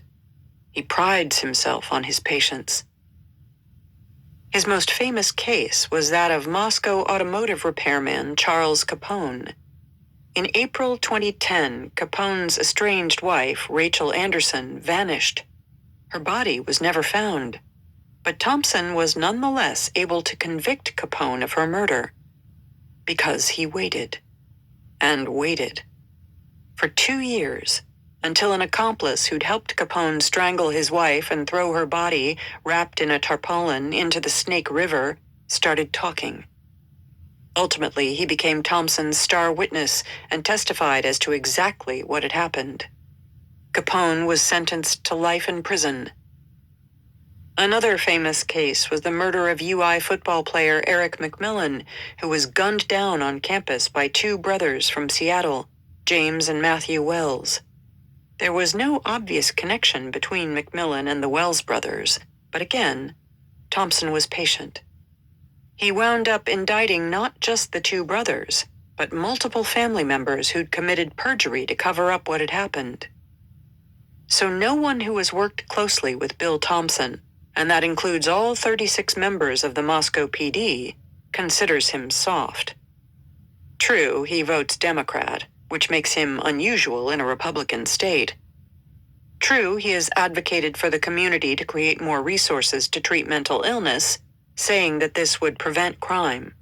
He'd pushed publicly for this in 2007 after a local janitor, Jason Hamilton, who was known to be mentally unstable, went out drinking, then shot his wife, Crystal, in the head, and went on a shooting spree at the sheriff's office, killing a total of 4 people, including beloved Moscow police officer Lee Newbill, and wounding another deputy, Brannon Jordan, before turning the gun on himself. And true, he didn't press for a trial in the case of John Lee, a schizophrenic kid who was known to many, many people in Moscow. In 2015, Lee shot his adoptive mother, Terry Grabulski, a popular nurse practitioner, his landlord, and 2 more people at the local Arby's. He'd then sped off to Pullman, where cops had made the arrest. Everyone in Moscow knew and loved Terry. Everyone had watched John Lee grow up. They'd witnessed his mental struggle. So, yes, Thompson had accepted a plea agreement whereby Lee was sentenced to life in prison without the possibility of parole. You could argue that that was soft, or you could argue that it was pragmatic. No one believed John Lee was in his right mind when he went on his killing spree. But this case? 4 bodies in a student house? Stab wounds? Rivers of blood? Murders committed in the middle of the night in a densely populated area? With 2 survivors who, for whatever reason, waited 8 hours to call 911? Thompson knows that the chief will likely agree that the attack was targeted. The 2 meet every morning at 8. They know each other's thought patterns inside out. It may take weeks to go through all the stuff on these kids' phones to find the link they need, but they will find it. There's always a clue. He and Fry know that from experience. Back in 2009, a local man, Silas Parks, claimed his pregnant wife, Sarah, had died in a tragic house fire. In fact, he'd strangled her first, then set the fire himself. James Fry had been the lead investigator on that case, Bill Thompson the prosecutor, and in the end, it was the autopsy of the mother and fetus that gave Silas away. Sarah did not have any smoke in her lungs, and the fetus had petechial hemorrhage in her eyes, an indication of trauma. Thompson had told Sarah's family to hang tough and let justice unfold as it surely would. Now, he watches as the state police forensics team arrives with a trailer full of equipment. When they've gathered all the evidence they need, fingernails, skin scrapings, everything and anything, the police will call the county coroner, Kathy Mabbitt. She's probably already been told to cancel her dinner plans. Thompson considers if he might go down to the police station where the roommates and immediate circle of friends are being questioned. He needs to learn what happened in the hours before and after the murders. The timeline is essential. He also wants to ensure that whatever he learns is kept secret. Leaks can kill investigations. They can literally obstruct justice. He never talks publicly about a case until the very end, until sentencing, and even then, he's brief. Beyond the evidence truck, a crowd is gathering with microphones and cameras. This one is going to attract more press attention than usual. Oh well, they can gather, but they are all going to have to wait. It's business as usual. Chapter 54. 1122 King Road, Moscow, Idaho, November 13th, 2022. It's cold. Even with the blanket Ava has placed over her shoulders, Emily is cold. She's in shorts. So are Dylan and Bethany. None of them is wearing shoes. They've been sitting out here for hours now, crying, freezing, numb. Captain Barrett gently asks them to go to the police station for interviews. Emily feels for the captain. She can tell how sad Barrett is to see her and Ava crying like this. They are like daughters to him. Emily just wants to do something. She's just lost her best friend. She has no idea how or why or who did this. Her world is in free fall. She wants to be able to control something. She looks around. She can look after Dylan, her little, and Bethany, who has lost her big, Maddie. She can give them clothes, protect them as best she can, like a mother hen. So before driving to the police station, Emily pops into her apartment to get clothes for all of them, and bottles of water and snacks. When they get to the station, it feels as if the officer on duty isn't sure what to do. it dawns on Emily that it isn't just her world that's been rocked.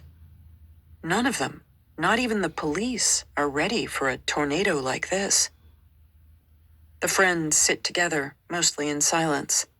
Random people enter and leave. John Henrik, the director of student care and case management, appears, along with a woman counselor who asks if they want to talk about their feelings. The group says no. They aren't ready to talk about anything with anyone. They just want to be left alone. Henrik assures them before he leaves that the last thing they need to worry about is classes. He'll be in touch with all their professors. Emily peers downstairs at one point, and with a pang, sees Jeff and Jasmine Kernodle being led into a room on the first floor. She intuits that the story is overtaking them, that the news of what's happened is likely to reach their nearest and dearest before they can get to them, thanks to social media. So she phones her mom, Karen. "Mom, I'm at the police station. I'm safe. I don't really want to talk about it, but I'm not going to have my phone for a while." Karen is in disbelief. She hasn't seen or heard anything, and Emily wants to protect her from the details for as long as possible. "All you need to know is that they're just all gone, and we can talk about it later." One by one, the friends are peeled off and taken to interview rooms like you see on crime dramas. A room where the tape recorder is going and the window is a one-way mirror. They never learn who is watching their interviews. They just know they are being watched. They don't know if the prosecutor, Bill Thompson, is there or not. They later wonder if he might have been. He's going to need the answers to the questions they are asked. Like, why, the police want to know, were Emily, Hunter, Josie, and Lyndon awake so late the night before? Why would Emily have texted Xana at that hour? Who exactly did Dylan see? Why did she think he was a firefighter? Did he see her when she saw him? Was he in the house already when everyone got home? Why does she think the masked man in black walked away from her? Thank God, Emily thinks, the man in black did walk away from her. Is this person now coming for them? After their interviews, the friends determine they are not going to separate. No one wants to go home. For Bethany and Dylan, that's not even possible. They swear to look out for one another, to protect one another at all costs from whoever attacked their friends. It's the only positive step they can take when everything else has gone irretrievably backward. Chapter 55. Moscow, Idaho, November 13th, 2022.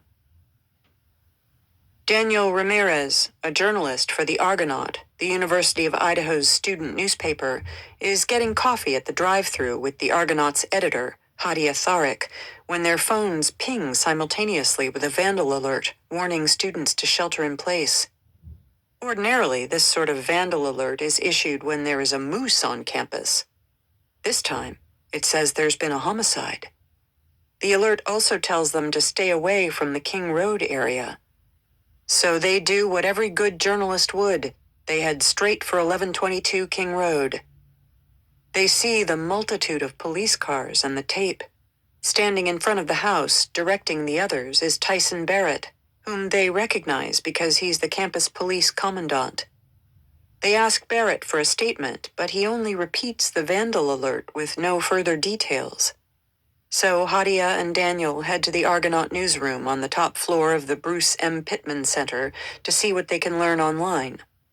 The students are conversing on the college chat app Yik Yak, a kind of anonymous, closed version of Twitter, and there is huge confusion because at 3 p.m. another vandal alert is posted, this one saying that there is no threat to the community.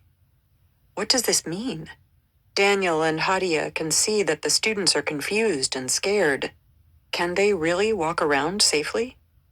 The student journalists want to be able to report on this, but what can they say that is accurate? Conspiracy theories are already flying on Yik Yak.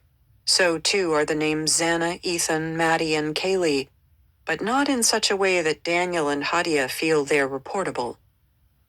They are student journalists, yes, but they consider themselves journalists first, students second.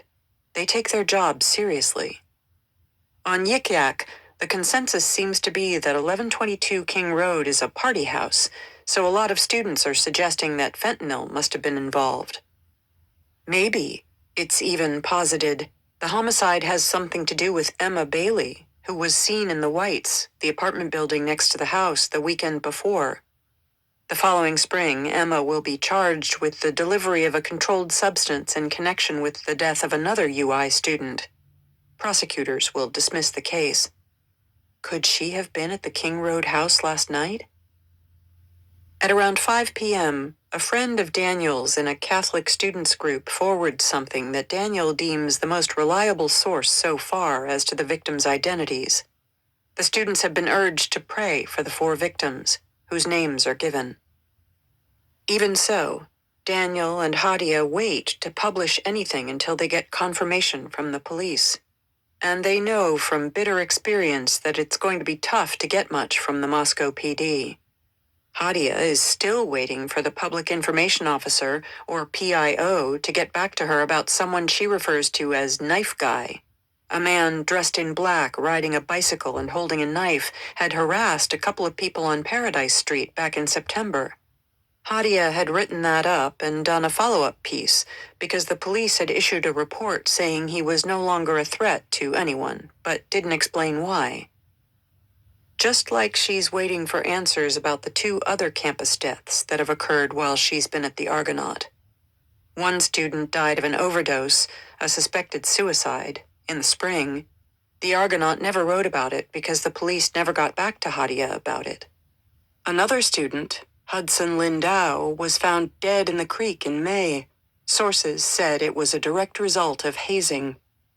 He'd been made to drink out of a 5-gallon bucket and was then abandoned by the people who'd made him do it. Hadia wanted to report what her sources told her, but with no confirmation from the police, she couldn't. She felt that would be irresponsible. So now she and Daniel have nothing official to go on regarding what happened at King Road. Yik Yak, meanwhile, is exploding with all sorts of speculative storylines. One is that a group of men dressed in black entered the house. Another is that they were killed by members of a Colombian drug cartel who had known Xana's mother in prison and wanted payback. Another is that one of the 4 victims had been about to expose the Greek houses for sex trafficking, the idea being that new sorority members were coerced into dating fraternity members. Yet another is that they were killed to cover up some kind of hazing sexual assault. Another is about a love triangle involving Ethan, Xana, and either Maddie or Kaylee. Every minute there's a new invented plotline. This is like no story the duo has covered before.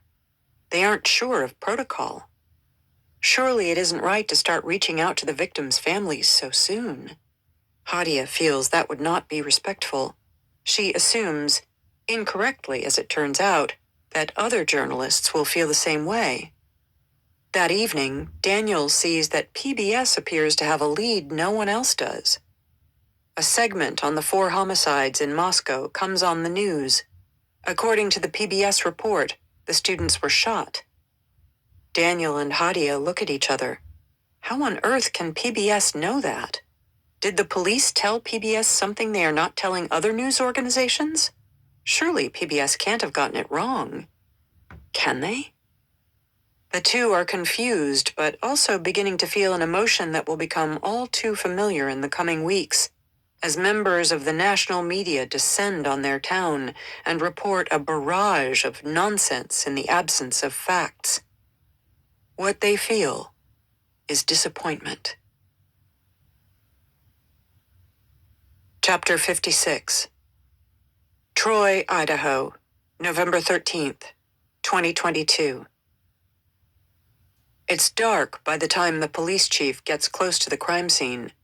First, Fry goes home, showers, dresses in his uniform, and puts on his gun, a Sig Sauer P320. A murderer is out there, after all. Then he drives to 1122 King Road, Moscow. He doesn't imagine for a second that any of these actions will come back to haunt him. He doesn't yet realize that every move he makes will be fodder for criticism from a press skeptical that a little police department in a little town can find whoever killed Xana, Ethan, Maddie, and Kaylee. He doesn't yet grasp the snobbery of the coastal elites who consider Moscow the middle of nowhere and assume the police chief must therefore be inexperienced and inept. He doesn't yet comprehend that the media is going to hound him so much he will have to cover his office windows with butcher paper. He doesn't yet realize that the job of a police chief in the modern era has little to do with the training and experience he's gotten in 30 years on the job, including 10 weeks spent at the FBI National Academy in Quantico, Virginia, a program for which only the country's very best police officers are selected. He doesn't yet understand that what he will need over the next 6 weeks is a PhD in communications. And that is something he is not equipped with. Fry is thinking about process, the well-being of his team, and protecting the investigation the way he knows how and the way Bill Thompson wants it. With silence. The good thing about having a small department is that Fry trusts his men implicitly. He knows there will be no leaks, whatever they find. What he doesn't yet know is that in the absence of a real story, people invent fictitious ones. And that is where the real harm lies. Chapter 57. Moscow, Idaho, November 13th, 2022. At around 7 p.m., the Sigma Chi fraternity house gets a visit from Blaine Eccles, the dean of students. 61 young men gather in the lodge, their ashen faces tear-stained. If ever they needed to feel the comfort of leadership, it's now. Dean Eccles rises to the occasion. He has no children of his own, and these young men right here, they are his family. First things first, the dean tells them. He's aware they are the only Greek house on campus that doesn't have a chef, and he knows today most of them will not have thought about buying groceries, so he's got them covered. Food, water, milk are on the way. Second, he's opened the counseling center 24/7, so its team is available for anyone who needs it. Third, the Idaho State Police is going to provide round-the-clock security for the house. And fourth, everyone can just get the hell out of town. No need to email professors, no need to turn in assignments. Go, he tells them. Be with the people you love. Fifth, he's going to let the fraternity president, Reed Offston, deal with the press however he wants. He advises the group to stay off social media, chiefly to be sensitive to the victims' families. The release of tension is palpable. Some of the fraternity members cry openly. These are tough young athletes, but they have never experienced anything like this. Ethan's frat brothers feel his loss, but they also feel like participants in whatever terrible trauma he suffered. The back of the frat house has a view of 1122 King Road, so after waking to what most had assumed would be a lazy Sunday and learning the news, one by one the whole chapter had gathered there, staring grimly across the lower 40 at the mass of police cars and emergency vehicles, listening to the wailing sirens, fearing the worst, as their phones blew up with surreal texts about their frat brother Ethan and about Xana, whom they loved like a sister. Only last night they'd all been joshing together at the post-game party, and now their worlds were upended. Most of them watched Hunter Chapin leave the house that morning with Cooper Atkinson. They watched Jaden Shepard receive a call, after which he turned to them and said simply, "Ethan's dead." They received texts about a gruesome killing, blood everywhere. They watched as hours later, against the backdrop of a swarm of police officers, the forlorn figures of Hunter Chapin and Hunter Johnson walked back to the fraternity house, packed up some stuff, and headed to the police station. The fraternity brothers had hugged Hunter Chapin, told him they loved him. They weren't sure he could even hear, he was so grief-stricken. Once Dean Eccles leaves, they head to their rooms. Many of them phone their parents and ask them to come get them right now. Others start to load up their cars. None of them knows what exactly happened to Ethan, their brother. One of them, David Barriochoa, walked across the lower 40 at 3:59 a.m. and felt a strange chill as he did so. It's a chill they all feel now. Their instinct tells them to run, get the hell out of Moscow, get as far away as possible. Run. Run. Chapter 58. Moscow, Idaho, November 13th, 2022. It's 9:30 p.m. when Jim and Stacy Chapin pull into Moscow. When she sees Maisie and Hunter, Stacy hugs them tightly. Then Jim does. Stacy has one message for her two surviving children. I don't know what the hell just happened, but this won't sink us as a family. We'll figure it out. Together.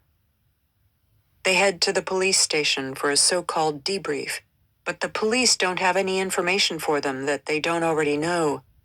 Chief Fry is now on the premises, back from King Road. He and Tyson Barrett sit with the family in a conference room.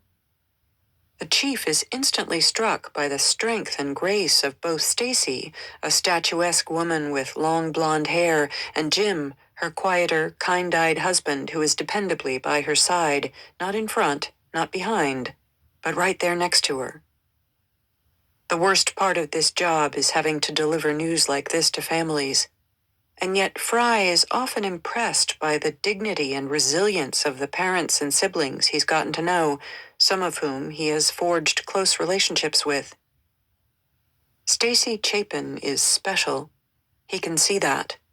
Even now, she's expressing concern about his team, about what they are going through, and offering her support.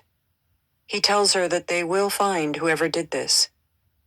He's appointed Captain Tyson Barrett to be the Chapin's point person. They should call him whenever they want, and he will call them every day. But now? Strangely, there's nothing for the Chapins to do except go home and wait. But they aren't going to drive back home tonight. Jim has already been at the wheel for almost 20 hours straight, so the family heads to the Best Western Hotel, where the university has booked a block of rooms.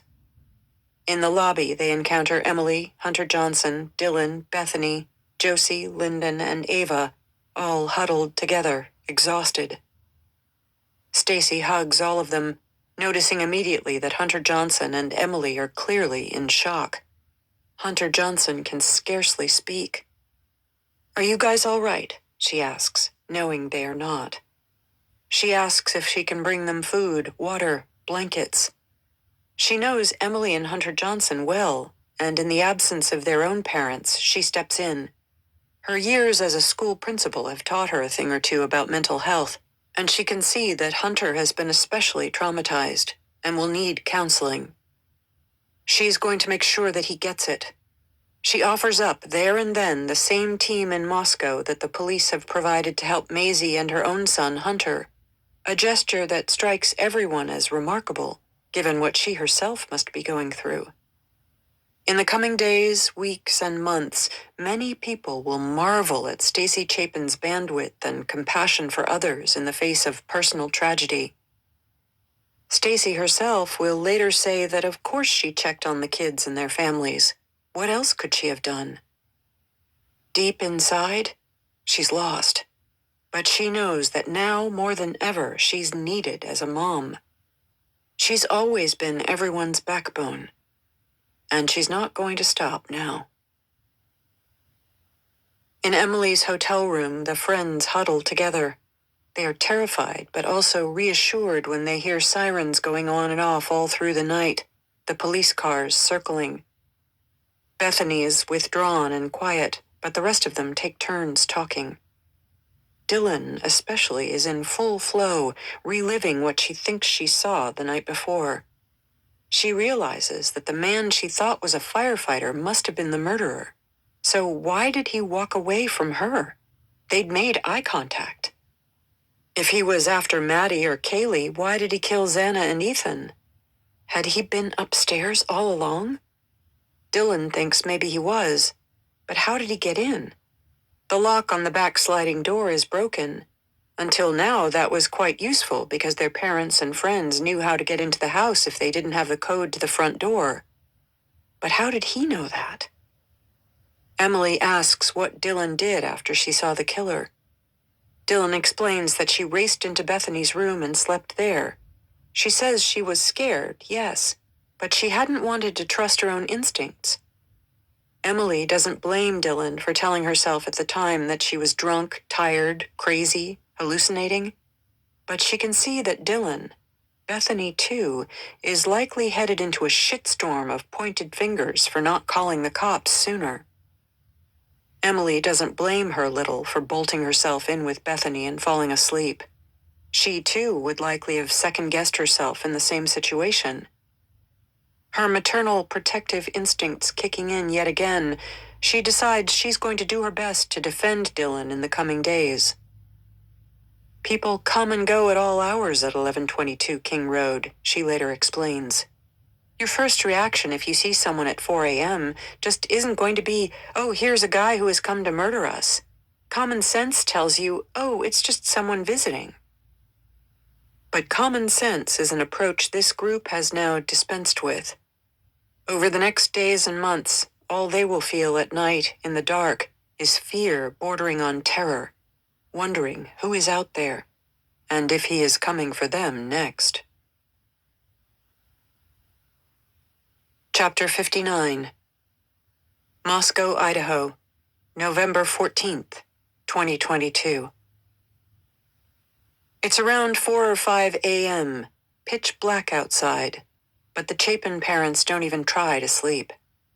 They just lie on the bed and watch as Hunter and Maisie finally pass out from exhaustion. Eventually, Stacy gets up.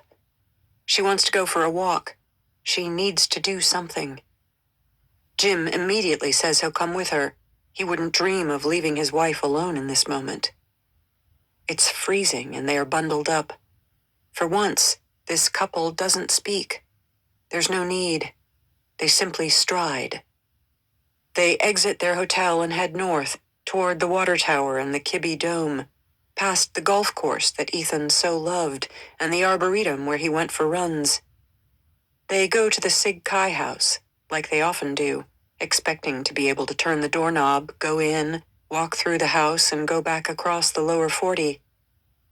But the door is now locked, so they walk around the place. And somehow, Stacy doesn't remember how, they wind up standing outside the King Road house. All the cars and law enforcement officers, they are gone.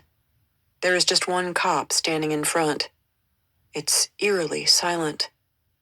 Were it not for the yellow tape, one wouldn't know anything had happened here. My son is still inside the house, Stacy says to the officer who isn't sure how to react. In fact, the bodies are no longer there. They've been taken to Spokane to be autopsied, but Stacy doesn't know this. I just wanted to see it. I don't know. There, with the first light streaking the sky as Stacy holds Jim's hand, she realizes this is it. This is goodbye to her beloved elder boy, a prince of a young man. Chapter 60. Rathdrum, Idaho, November 14th, 2022. It's completely dark when Jack DeCour arrives at the Gonsalves Ranch House at around 9 p.m. Jack knocks on the door, crying, and when Steve opens it, he is business first. Jack, I gotta ask you to roll up your sleeves. I hate to do this, but I've got to do it. The kid shows him his arms, wrists, and hands. Nothing. No scratches. Nothing that would indicate that 24 hours earlier he was wielding the huge knife that killed Kaylee. They hug. Jack walks the family through everything he knows at this point. He shows them his phone and all the missed phone calls in the early hours of Sunday morning. He thinks he might burst. He was asleep. Asleep. If only he'd woken up, if only he'd answered, Kaylee and Maddie might still be... He breaks down. Steve tells him not to go there. There was nothing anyone could have done. Kaylee and Maddie had done everything right. They'd gotten a sober person to drive them home, then they'd gone upstairs to sleep. No one could have done a damn thing against someone with a knife in the bedroom. Steve doesn't want to think about what terror his daughter or Maddie might have experienced.